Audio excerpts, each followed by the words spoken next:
Welcome to This Is Not About Your Body, a body neutrality podcast where we talk about all the real shit body image issues are actually about because they're never just about the way you look.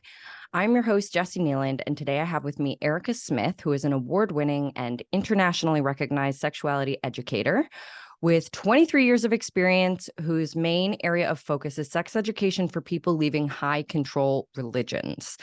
She's also the creator of a program called Purity Culture Dropout, where she offers sex ed that is comprehensive, medically accurate, and shame and religion-free to people healing from the sexual shame and overwhelm created by purity culture. So I'm really excited to have her on here today to talk about what all of that means and what it has to do with body image and self-worth. So welcome, Erica. Thank you so much. I'm really excited to be having this conversation with you. Me too. Okay, so I wanted to start with kind of a broader question for context here. Yeah. What is a sex educator? Like, what does that mean? What do they do? Yeah, I love this question. I could probably answer it for ever. I was literally just reflecting on my start in sex education. And for me, it was as a college student. My friends and I, who were active in like various feminist causes and social justice causes, we decided to put together a sex education event talking about things like pleasure and consent. Yeah. And this happened in the late 90s at Penn State. And it ended up being a big controversy. What I have learned, I was just thinking about that and how at the time I could have never pictured that sex educator was a job that I could do for my life, or that it was a career path. Like that wasn't really stated clearly. I think when most people think sex educator, they think of somebody that's in a high school, like somebody that's teaching in a classroom, maybe as part of the health department at a high school. I know a lot of us probably if we got sex ed, it was from like the gym teacher. Yeah. So that's a lot of what people think when they think sex educator. But I tell people who are interested in this work that it is such an expansive thing because there are so many different facets to sexuality. You can be a sex educator who works in a retail boutique and sells, all kinds of sex toys, and you can educate your clients and you can do workshops. You can be that kind of sex educator. You can do workshops with bachelorettes about blowjobs. You can be that kind of sex educator. And you can be the kind that goes to schools and does comprehensive stuff with young people. For me, I did a lot of sex educating with young people for years, and that was through a hospital. I think, this is such a broad question, but I would say it's anybody in this general field who gives people information and a place to safely process about it. Because when we're doing sex education, it's not just like, here's a fact and that's it. There's so much cultural context, and it's important to, not just give people, here's how your body works, but give people some of the kind of cultural context and a place to process all of that. Oh, love that. Yeah, that makes total sense. And I think probably that is kind of the assumption, or not assumption, but like where people's minds are going to go is like what we learned in school. If we learned things in school, that's like quote unquote sex education. And then everything else is things you seek out in adulthood when you go, I am missing something here. Yeah. I mean, there's that famous scene in Mean Girls with the coach where he was like, if you have sex, you will die. I think that's what he says. Like, or you will get chlamydia and die. Like it's a very, like it's a joke, but it's a joke based on a pretty real stereotype that's what a sex educator is. So speaking of which, what is the current situation in the US or wherever in terms of sex ed? Like, what are people learning? What is the mandate for what they have to learn or legally allowed to learn or whatever? What are most people coming across? Yeah, this is a really complicated answer because it varies so much state by state, and then within the state, even like region and township and school district. So there is not a national mandate for sex education in this country. States can adopt policies for sex education, and they vary wildly. There are some states that don't have any policy that sex ed is required. There are some states that do require it, and they say it has to be comprehensive.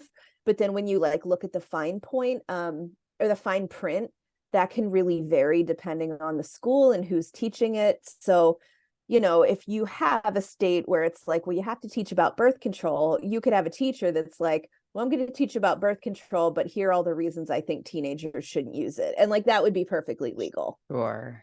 And what does There, comprehensive mean technically?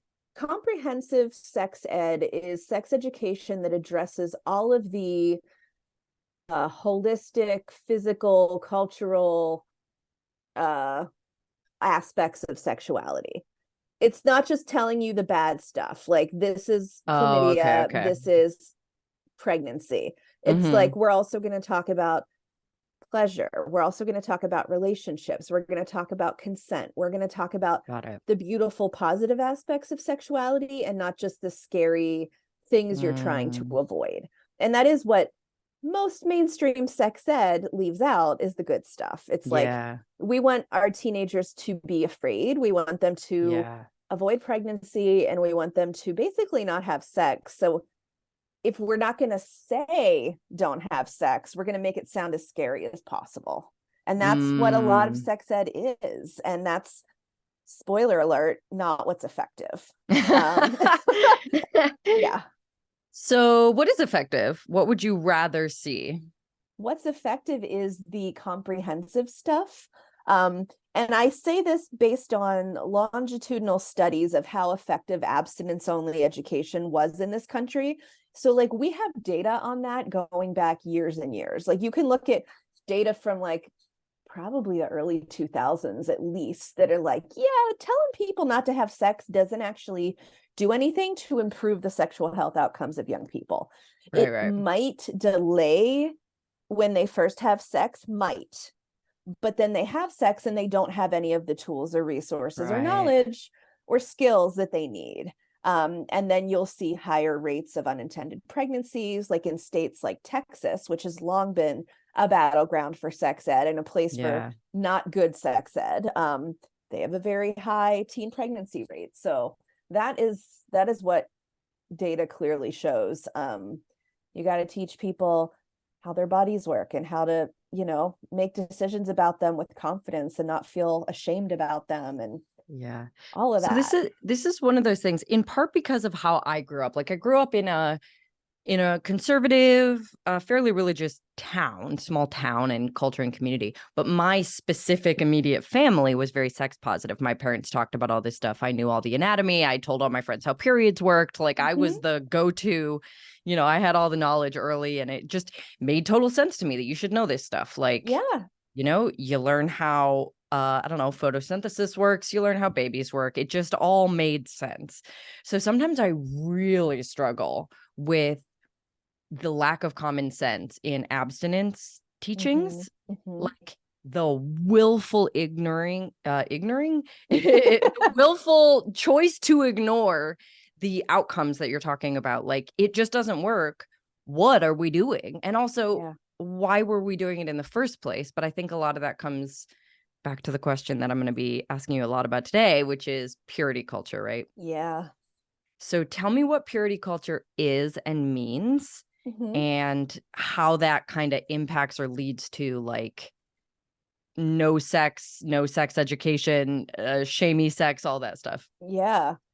Ooh, so purity culture is, I like to define it in two ways. There's kind of like the way when most people use the term, they're referring to specifically American Christian, usually white evangelical, a movement that happened in the the 90s and 2000s. That's when it really kind of appeared and got the ball rolling. And some will say that's kind of in response to the sexual revolution, the AIDS epidemic. I didn't realize it was that recent. That's interesting. Yeah. So that is a time where not just the idea that we need to push abstinence on American teens came up, but this was a church-led effort to promote what I would refer to as extreme abstinence, like don't even hold hands or kiss. don't have Oh, sexual wow. thoughts or feelings, Yeah. sign purity pledges, sign virginity pledges. A whole industry sprung up around it. Like you could get purity rings. I'm sure Yeah. many of your listeners are like, oh God, Uh-huh. I have a purity ring somewhere. Yeah. So that was like, that was a big movement that really culminated during that time period. And their organizations called like True Love Waits, Mm-hmm. Passport to Purity. Like these were I remember True the Love Waits. companies. Yeah. Yeah. Um, and so purity culture in general is not new, and it is Yeah. not specific to America or specific to like English speaking people. Um, it is something that you can see in every major world religion that is the fundamentalist parts of like the most fundamentalist aspects of religion, Yeah. that rely on really strict rules about gender and sexuality. So in purity culture in general, it's just, this idea that there's men, there's women, they're complementary towards each other. The man has a very specific role, the woman has a very specific role, and we stay in that. Yeah. And that doesn't usually involve any kind of sexual agency or pleasure for women specifically. Mm-hmm. um, and so those values definitely are seen in every major world religion. You can find them, I think that they kind of undergird American society, like the idea of, women are one, like I always tell people this country was colonized and started by Puritans. They were Right. people coming from Europe that already had a really strict code around sex and gender. And not all of the indigenous people here had rules or societies that were like that. Right. And so it was actually part of the colonization of America to instill those sex and gender rules and ethics on the people that already lived here. Yeah. So it doesn't surprise me that we are a country of victim blaming, slut shaming, Yeah. that stuff is everywhere. But when you grew up in the evangelical world specifically, that was those values were explicitly like pulled out and like made the most important part of your life. Mm. Like the preservation of your virginity, especially as a young woman, is seen as this is your main value, and everything about your future rests on you preserving this until Blech. you're yeah, exactly, Blech. until I you're hate it. married. I hate even just hearing you say it. Yeah, it's disgusting. Oh God. Yeah, Yeah, so it's tied to your worth, it's tied to your value, it's tied to your future, it's tied to like your respectability. it's tied to your eternal life, like you're going Oh, to right. hell, That there's whole thing, that. yeah. Mm-hmm. I forget about that one. Right, Okay, right. so the main pillars then in purity culture, it comes down to, well, I guess maybe I should just ask you, like, what Mhm. purity is. Is it literally just a lack of sex, or is it something about like lack of desire or Mm. sin, or like how would you say that purity is being defined in that culture or community? Yeah, I think there are different levels to it, and definitely church communities that are stricter than others. But like a pretty common idea of what purity is would not only mean that a young woman was, and again, purity culture harms everyone of every gender, but young women really bear the brunt of these rules. So Yeah. I'm going to say mostly like girls or women here. Um, but it is, it's just going to be assumed that when you marry, you have had no penetration before. So no sex. There are people that don't even allow their daughters to use tampons because of the idea that somehow, that is taking her virginity or that is altering her purity in some way. But it also means like pure of heart, pure of thought, pure of mind. Okay. So you're not masturbating on the side. Right. You're not dressing immodestly, which, can be super strict. There are Mm-hmm. churches and cultures where that means you wear that floor length denim skirt, like you've probably Yeah. there are documentaries about Yeah. folks like that.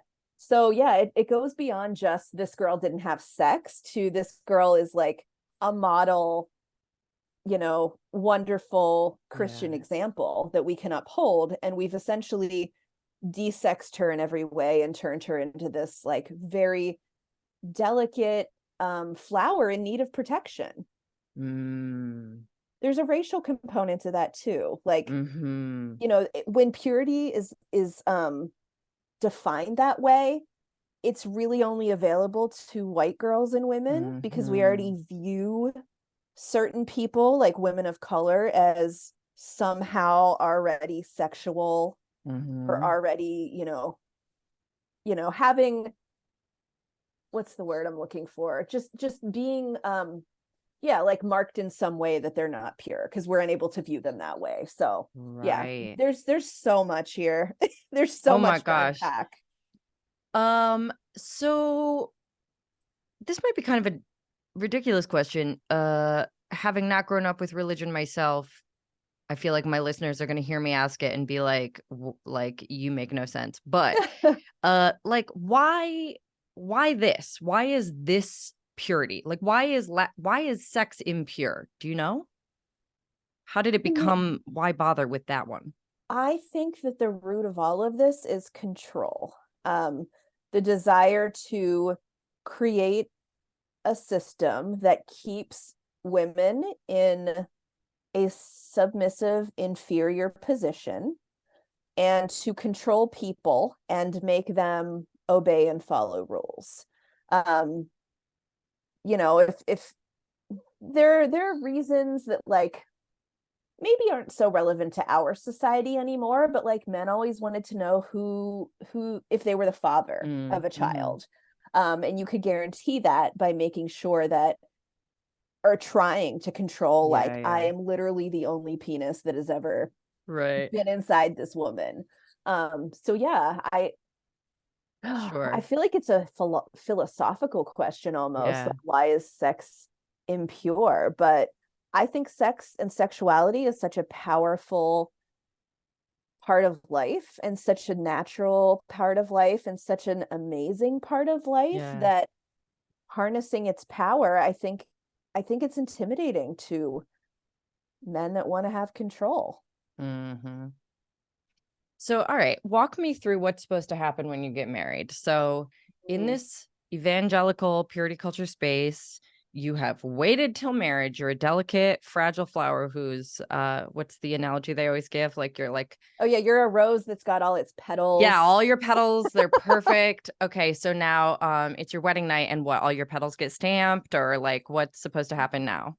This is something that is so difficult for people because you are kind of just supposed to transform into a practiced open inviting wife that is there for her husband's pleasure.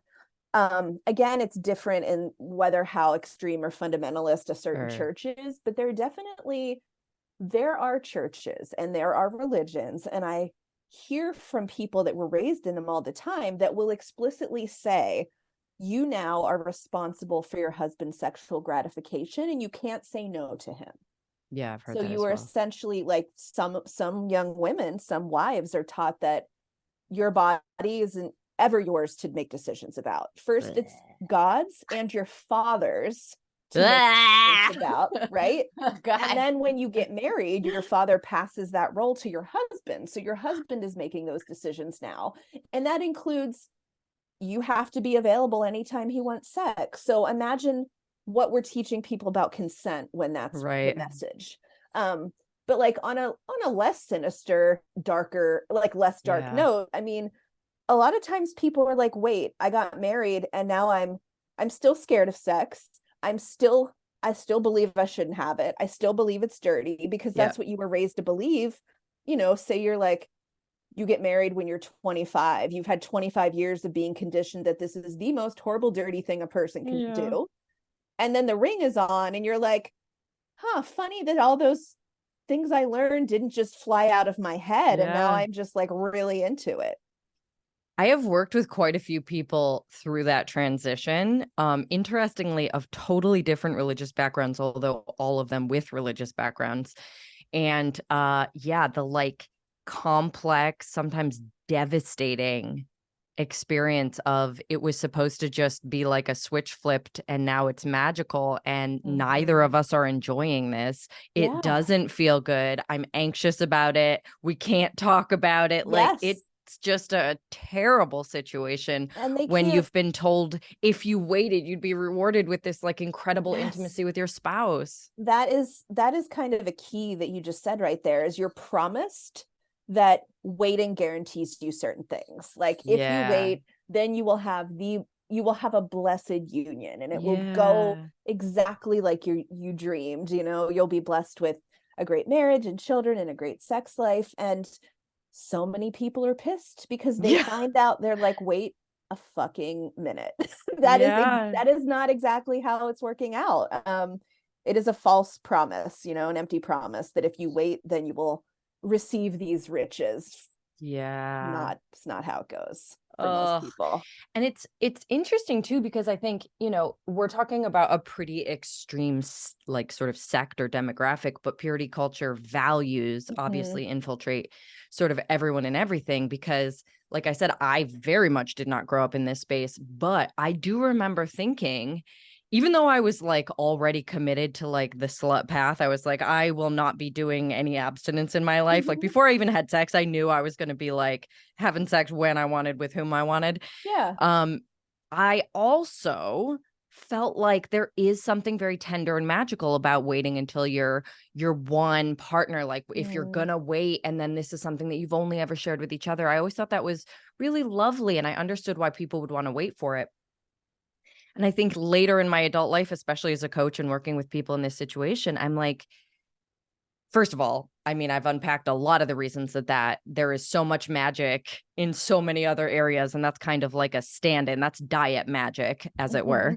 Mhm. But there's it's so difficult to get to that really intimate space with a person that it's supposed to foster when you never learned who you are as a Yeah. sexual being or even as an intimate being. Yeah. And like we would never expect anybody in any other area of life. Like if you want to be on an incredible math team, they wouldn't be like, wait to learn math until you're on the team. Like Right. nothing else would ever follow this ridiculous pattern. But I definitely bought into it. I think as a teenager, I was like, even though I'm not going to do it, I get it. It just sounded Mm. very romantic. Yeah, and I want to make it clear that if people decide that they truly don't want to have sex until they're in XYZ situation, like that is awesome, as long as it's your Totally. empowered decision. If you come to that conclusion and you have thought critically about why you feel that way, then no, we're not here Yeah. saying please go out and slut around. Like, 100%. I'm not a fan. I'm not trying to like make a different standard for Yeah. Yeah. anybody. Like, I want everyone to make decisions that feel right for them. Um, but it's so true that we're asking people to go from a situation in which they have not just no experience, but a deep terror and a deep distrust of sex. Mm, And then we're like, right. okay, now have it.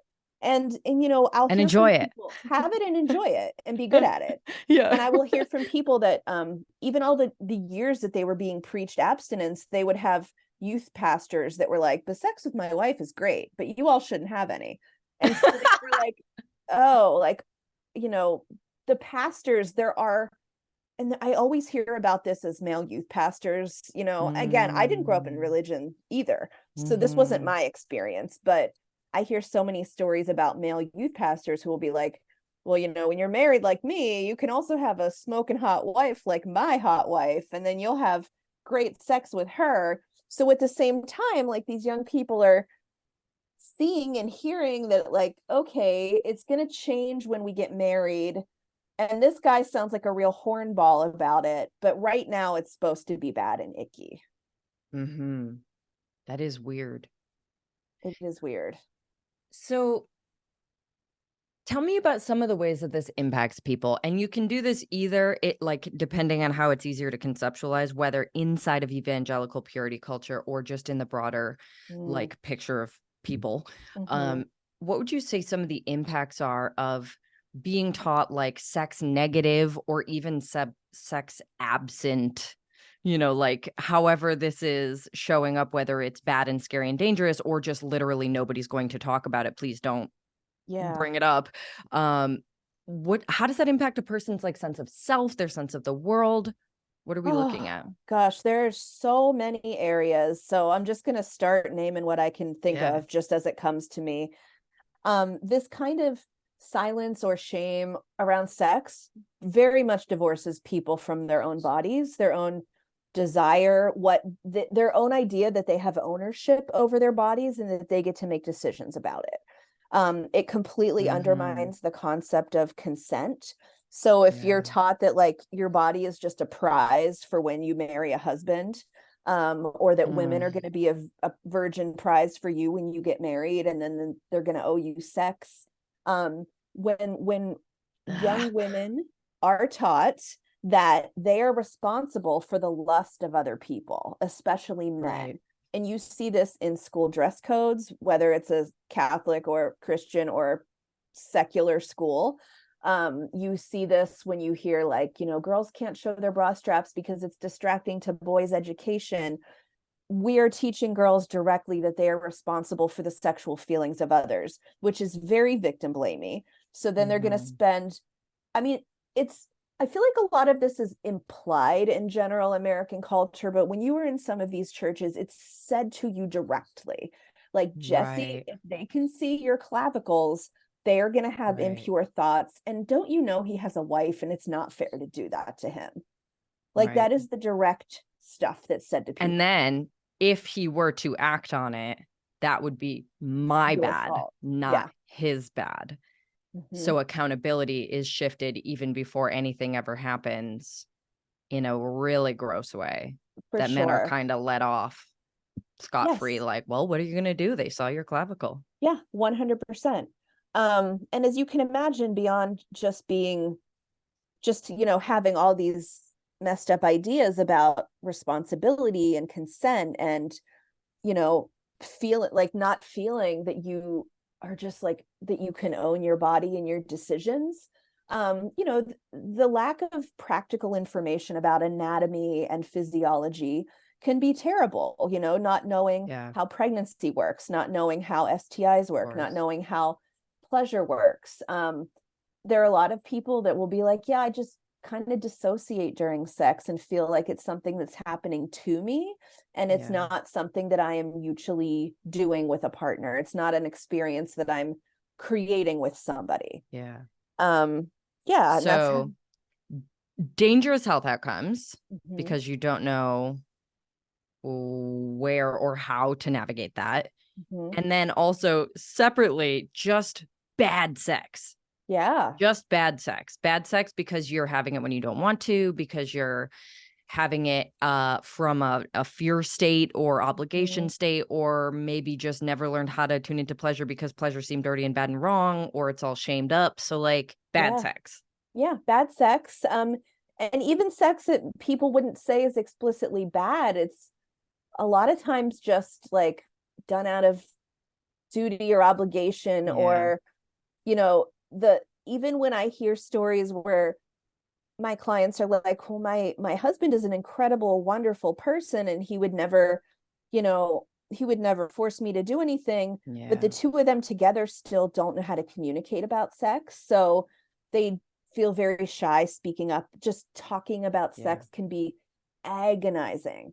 And that's like one of the reasons I do what I do, because I don't think it should be that way, and I don't want it to be that way. And you're not going to have better sex unless the communication about it improves. So just being able to speak up and say, I like that, what you just did, or try something different, or that didn't feel so good, or I need to stop now. Like sometimes, it's like people aren't even aware that they're allowed to say those things. And I would say, you can totally share your thoughts if you have them on this, but I would say that some of that is coming from the message of it being it's like a very fixed mindset around sex, that sex is sort of like a magic innate thing that if you wait for will be good, as opposed to it being a skill, which is why I gave the ridiculous math example. Like everything else we sort of understand, like the more you learn about it and practice, the better you get. For some reason in purity culture and just in our culture in general, I think there is a sense that sex is like good or bad. You just have it or you don't. I remember growing up thinking like, basically, if I was going to be giving someone, like if the sex with me was going to be good, it came down to how tight my vagina was and like nothing else. Maybe how hot I was. Those were like the two things, right? Had nothing to do with the actual experience as a skill or experience or anything. It was just like, God, I hope my vagina is tight and I'm hot enough. Like that's which is madness. What's good or it's supposed to be. You're bringing up something that is so important, which is not only do people know sex ed that's valuable in purity culture, but then they're getting all this crap messaging from like pop culture, like music, movies, TV. Anytime sex happens in movies, they kiss for a little bit and then the penis goes in. That's what happens. It's like, no one talks. It looks beautifully choreographed. They tumble into bed and their clothes come off on the way. And I always tell people, like, that's not how it's like most of the time. Like, we are just people doing an awkward thing together and we have to talk about it. Like, like, do you want to go to this room? Should I kick the dog out? Like, you gotta, it's not just gonna happen in this beautiful, magical way. Like, right. And then there's also, though, like, almost, I think, a feeling, especially among women that I work with anyway, definitely a feeling that like to bring it up would emasculate their partner, that it's like disrespectful or rude to have thoughts or opinions or feedback or even questions, like that you're just supposed to mind read, they're supposed to mind read. And if that's not happening, it would be really rude to call it out. Yes. Yep. That's the idea of the mood, that there is such a thing as the mood. The mood. And that we cannot ruin TM. the mood. Yeah, that's it. The mood. And the mood is some magical state of like symbiotic whatever we're doing, where if you would speak up and be like, hey, my, this position isn't working for me, or hey, I'm kind of sore, or I need lube. Like, people think, well, I can't ruin the mood. But what happens if you don't ruin the mood is you're not going to have the sex you want. Right. And also, like, what a fragile mood. Exactly. Like, I think the mood is a myth. It is a myth. And I like to tell people that, like, there is not some perfect mood that you need to achieve in order for sex to happen. Like, if you're sitting there or laying there and you're like, God, it kind of hurts, or, I need him to turn the fan on, or I need her to, shift her weight, or they're definitely not going to make me come. Like, you're just, you are preserving the mood for what?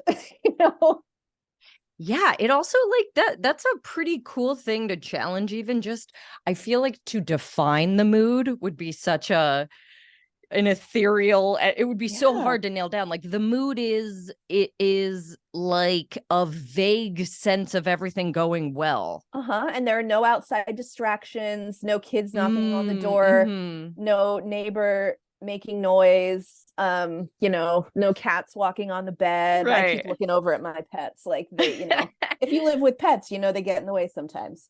There's also no room for playfulness or authenticity or like anything exploratory or curious, or like, every part of you gets to have sex. Yeah. And if you're committed to only the mood sex, like, that's one very limited sort of like pseudo romantic. I don't know. That's a huge bummer. Yeah. So get rid of that concept, because there is no mood. There is no mood. You can't ruin some fantasy idea of what is there when it just doesn't you exist. can, but like, you also definitely should. Yeah, that's true. Okay, so tell me so we've sort of covered like the sex, the health, definitely the gender role thing is a huge consequence that we see in terms of like the shame that women feel for not pleasing their man, for drawing attention from other men, for basically holding themselves accountable for any bad, impure thoughts of people around them. So it's like lots and lots of labor and accountability being placed on the women because they have these, I don't know, fundamentally impure bodies or whatever. Yeah. And men just, they're poor stupid babies. They can't help it. They just have to they're act. They're in charge of everyone, but at the same time, we're telling. Is it like that's the thing? That is like, really messed up. You will see there's an actual diagram called like the umbrella of protection, and the top umbrella is like Jesus, God, underneath is the man, underneath that is the woman, like God protects the man protects the woman, and then underneath her are the children. So that means the man has authority over the woman and the children. Yuck. The gender stuff is deep. And it's not just related to like how people are supposed to be sexually. It's like, this is your place. You were complementary to your husband. You're a helper to your husband. It's your role. Yeah, it's your role. And where your value comes from. So where does it come from for each? How would you define like the gender value system for each? Well, when you are a young virgin, your value lies in your virginity. But when you become a wife, your value becomes your ability to mother, like raising your children, having a household, running your household, being a doting wife and mother. That's the value. Whereas men have a lot more freedom and leeway. It's ideal in that world if they become husbands and fathers. But what's interesting is some of the leaders they follow were not like, so there is a man that is known as a leader in some of these spheres. His name is Bill Gothard, and he is a minister. He's 89 years old. And he founded this really ultra-conservative Christian organization with rules about how people are supposed to live.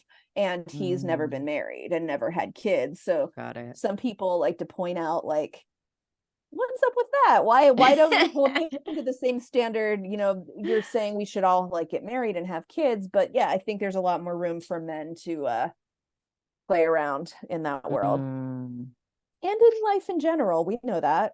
Women are thought like, oh, we're sad, and if we're, I don't know if you saw this, but like Taylor Swift is the Time Person of the Year, and there are men online being like how sad she's childless and single and has cats.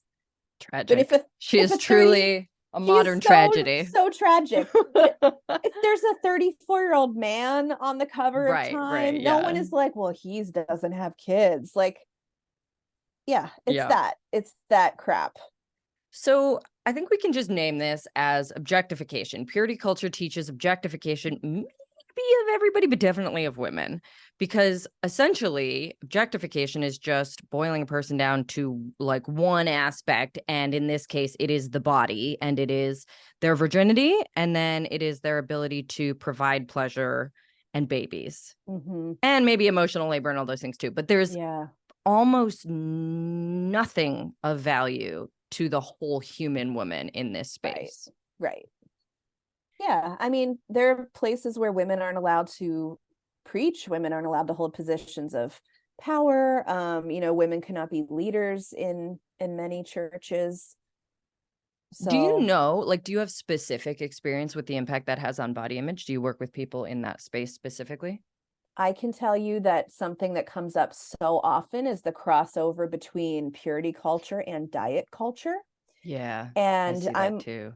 First of all wondering, did you watch the documentary about Gwen Shamblin? Oh, I did. There were two, and I watched them both. I know you did. You had to have, because I actually have a friend who was a part of that. I've had people come to me and be like, I went to that church. Yeah. I don't know them personally, but they're people that have messaged me.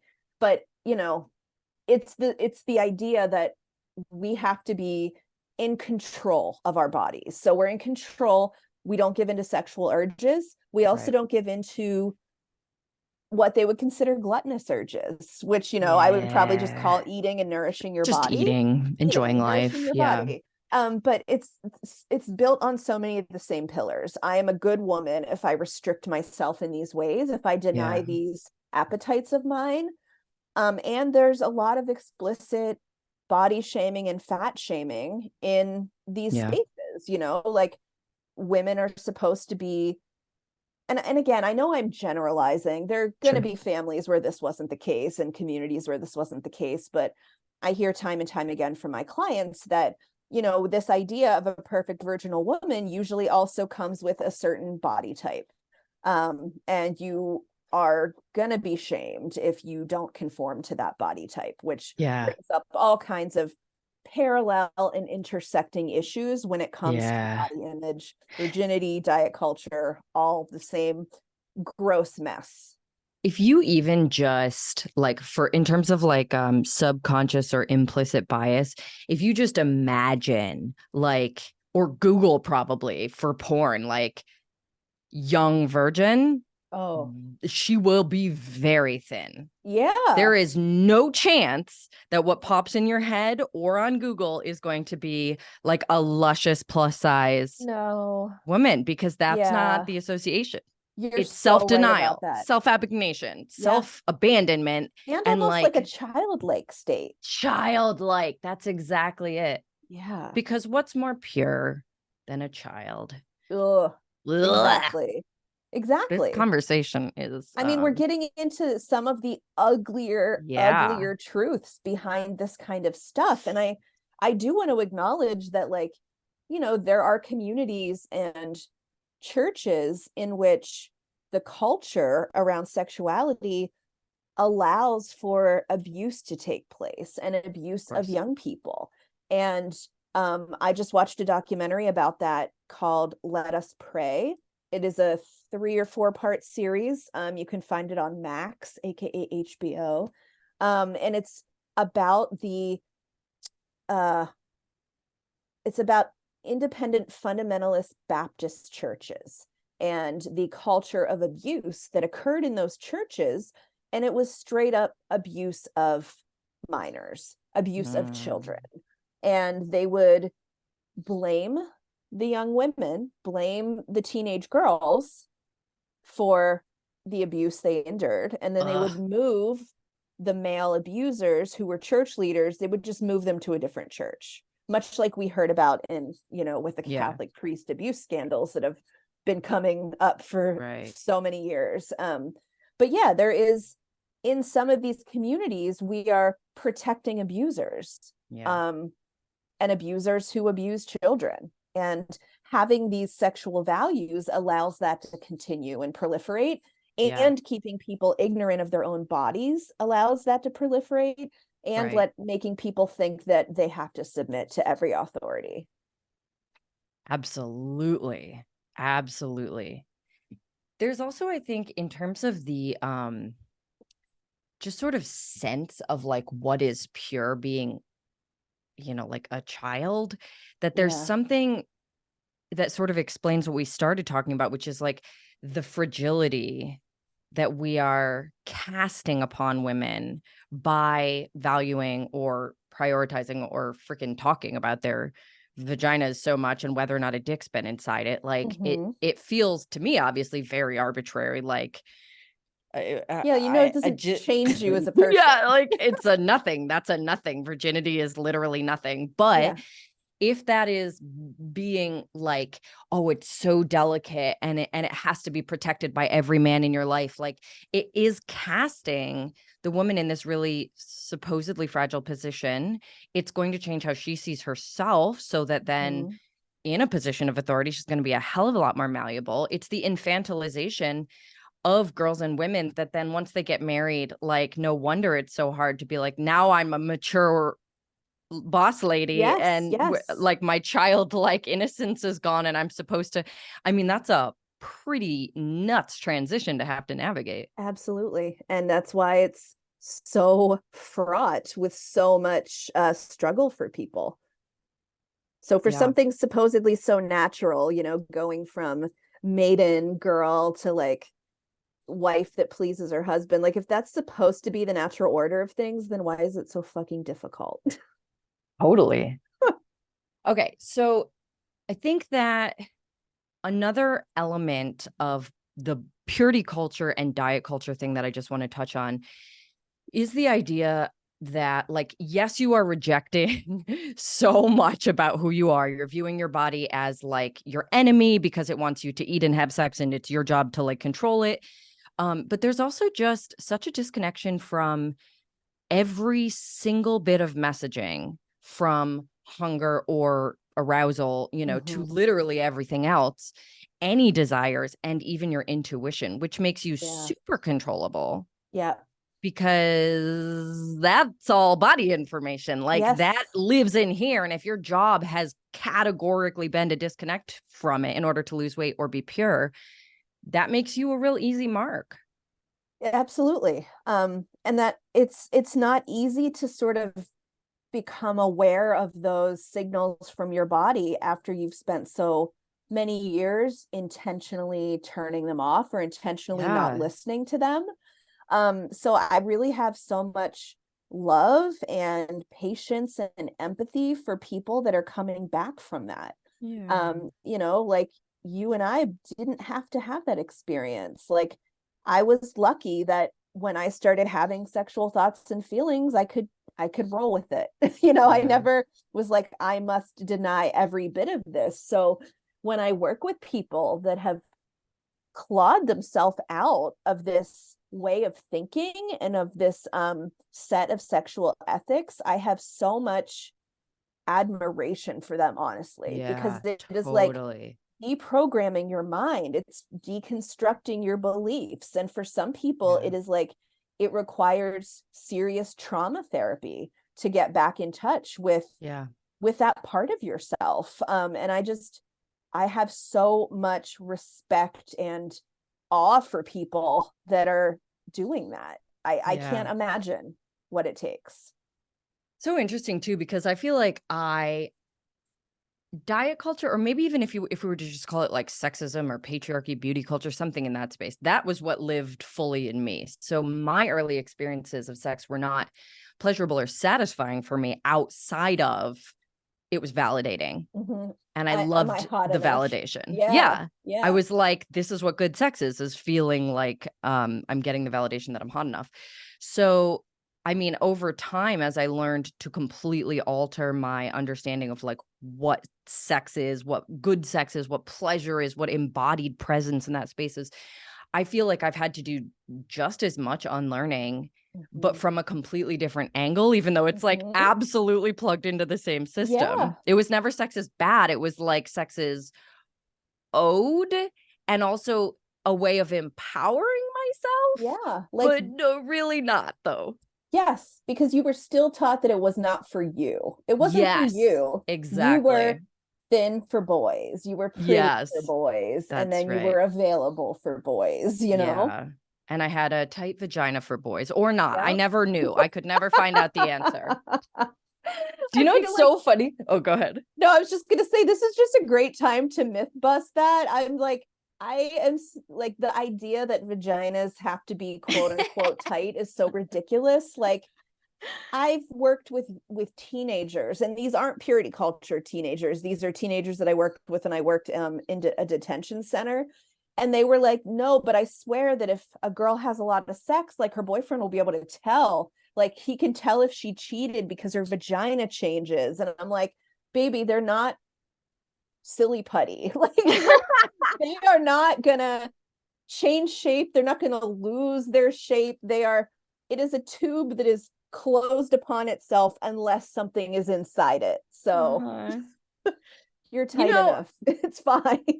okay, so when I did my clinical sexology certification program, I'm realizing now, like I must have been like 28, 20. I was in my late 20s, if somewhere in there. Anyway, um, and I did this class and we had to like go through this whole process with a mirror and look at our genitals before, during, and after arousal, and like it, whatever. I was learning and I was Yeah. experiencing, and I was so pissed to discover that basically people with vulvas get erections. Mm-hmm. Nobody had ever mentioned that before. And that, like, if the goal is for men, if the goal is a tight vagina, turn the person on and it'll swell up and be tight. Yeah. The fact that there's this much of like, you know, you listen to any hip hop song, right? It's like there's this much of a focus on tight vaginas. And yet guys don't know how to turn on people with vaginas for the most part, at least in my experience. That was not what was happening. So it's just supposed to be tight, what, like anatomically, I guess, right? Mm-hmm. Yeah. But when I discovered the difference in sensation and swollenness and puffiness and everything, I was like, I went on a rampage. I was so mad. Just no one had ever mentioned that being turned on made it essentially tight. Are you kidding me? Yeah, everything is engorged. That's the Yeah. word. It's engorged. And if that's what dudes want, get better at foreplay. Don't tell us we should just randomly do Kegels. Are you kidding me?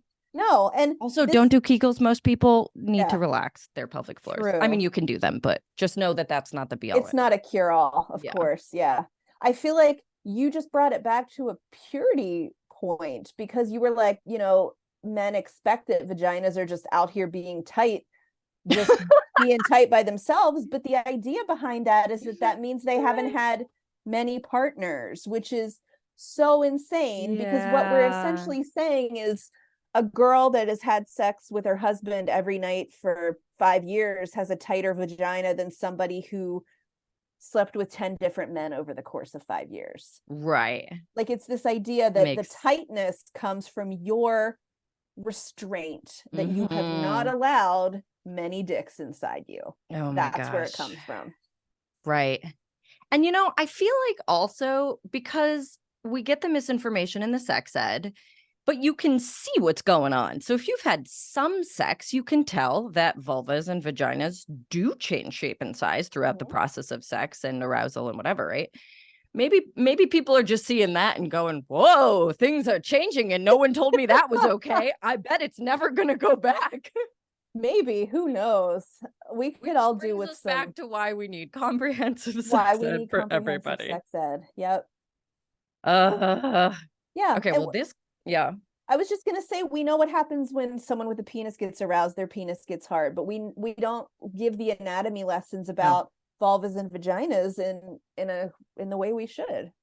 No, I never did. And I like, this is what I'm saying. Like, I was the best educated kid in my school. I knew everything compared to everyone else about sex and anatomy. And I still knew nothing, as it turns out. So, okay. You run a program called Purity Culture Dropout. I just wanted to have you like tell us a little bit about what that means and what the program is for, or who it's for and what it's about. Yeah, so I now kind of, the name Purity Culture Dropout is kind of the catch-all name for all of the work I do. And underneath that, I have worked one-on-one with individuals where we do, you know, a bunch of just one-on-one intensive kind of sex ed sessions, based specifically on the things that they need to know and that they're struggling with. I've also taught a lot of public webinars that I will do from time to time, and then I have on my website that anyone can purchase. And I've run support groups specifically for queer people raised in purity culture. God, we didn't even get to that. I had so many questions we didn't even get to touch on. But the thing I'm doing right now is, under the Purity Culture Dropout umbrella, I've created a private community where when people join, we will be away from social media, we will be in our own little space, and we will have regular sex ed lessons together, including support groups, discussion groups, the opportunity to like chat and connect with other people. It's like I consider it, I mean, this is like what I'm excited about. I'm tired of Instagram. You never know who's looking. There are folks that don't even feel comfortable interacting with my content because they're like people from my church might see. So yeah, Purity Culture Dropout at this point is my private community. My I love that. The community and sex ed school, essentially. Can you just real quick talk about the impact of purity culture on queer people? Yeah. I realize that like that's a huge whole own topic of its own, but like, I do feel so passionately about this. And actually the virginity thing is funny because that was another one where when I was whatever I read that said basically like, okay, so a lesbian who fucks all the time but has never had a dick inside her, is she a Is a virgin? And I was virgin. like, uh-oh, worldview shattered. Right, right. I would say to all of the queer babes raised in purity culture, one of the biggest things that happens is that it really, really delays folks coming out and understanding of themselves. For a lot of people, they might come out when they consider it later, you know, like say they're like 30 and they're like, why didn't I know this about myself before? And they feel embarrassed, they feel robbed, they feel grief. And it's like they weren't allowed to see that about themselves before. So it makes sense to me. They were, you know, kind of probably pushing down any of those. We talked about, you know, your natural body, what your body's telling you. They were also pushing aside desire, attraction, maybe gender stuff to conform to the situation they were in. So I often say to those folks, it's not that you just like didn't walk through the door of discovering your queerness. You couldn't even see that there was a door there. Yes. You didn't even know. You weren't allowed to know. So yeah, it really can delay. It delays people's understanding of themselves even more than the rest of us might have, you know, just growing up in the world as queer people. Totally. And also, I think like the coming out confusion is very specific. I guess for people who come out later and didn't feel like they could see the door for any number of reasons, but I'm guessing in this reason as well. Because you kind of go like, I categorize that whole deal as something else. Like, I just really like my friend. Absolutely. I spend a lot of time trying not to be weird about it. That's just who I am. You know, that's not. And then later you're like, oh, got it. That's, you know, like when I'm watching movies that I watched as a kid and had a crush on the girl. And I'm like, I remember just a whole physiological reaction happening that I categorized in my head as like something else because I didn't have, nobody gave me a category for it. Feel like this. Yeah. Or I think for me, a lot of it got turned into wanting to be that girl, you know, like, oh, I wish I was that pretty or something, when actually I just thought she was pretty. Yep. Yeah. Okay. Where can people find you? I know that if they go on Instagram or whatever, you can kind of get to your purity culture dropout stuff, but where should they look you up? My website is just purityculturedropout.com, really easy to remember. And then my Instagram really is the hub of my work. So Instagram /ericasmith.sex.ed. Yeah, I know I have a common name, but if you Google my name in any iteration with like sex educator, you'll find me. That's what I did. Yep. Okay, so this was an absolutely amazing conversation. I hope that it's helpful for people who can like see pieces of their story or relationship to their body sort of coming in, whether or not they actually grew up in something more intense or just like the wider culture. I feel like we didn't even really get to like what you can do about it, but I do want to just touch on the fact that, as you said, there is a long, sometimes slow or painful healing process that takes a lot of courage and is totally, totally worth doing. Absolutely. And there are a lot of us out there to help, you know. There are more and more therapists that are specializing in religious trauma. And I want to shout out Dr. Laura Anderson. She's on Instagram. You can find her. She just wrote an incredible book that I have right here on my desk about when religion hurts you. And it's all about religious trauma. So there's more resources out there than there used to be, because there are a lot of people deconstructing from this kind of harm. Yeah. And a lot of people who you can connect with to know that you're not alone in it, no matter where you're coming from. Absolutely. All right. Thank you so much, Erica. This was amazing. And everybody, thank you so much for listening. And I will catch you next week. Hi, everyone. I'm Jessie Nealand. I just want to take a moment to thank you for watching this video. I put out new episodes of my podcast every Tuesday, so be sure to like, subscribe, and turn on notifications so that you don't miss those. And feel free to leave me a comment.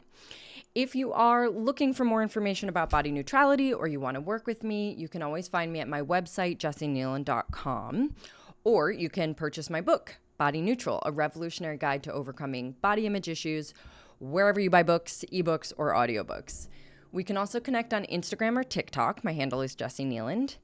And I make this podcast for free and without any sponsors or ads. So if you want to support my show, you can use the Patreon link in the show notes, and know that your support is always very much appreciated.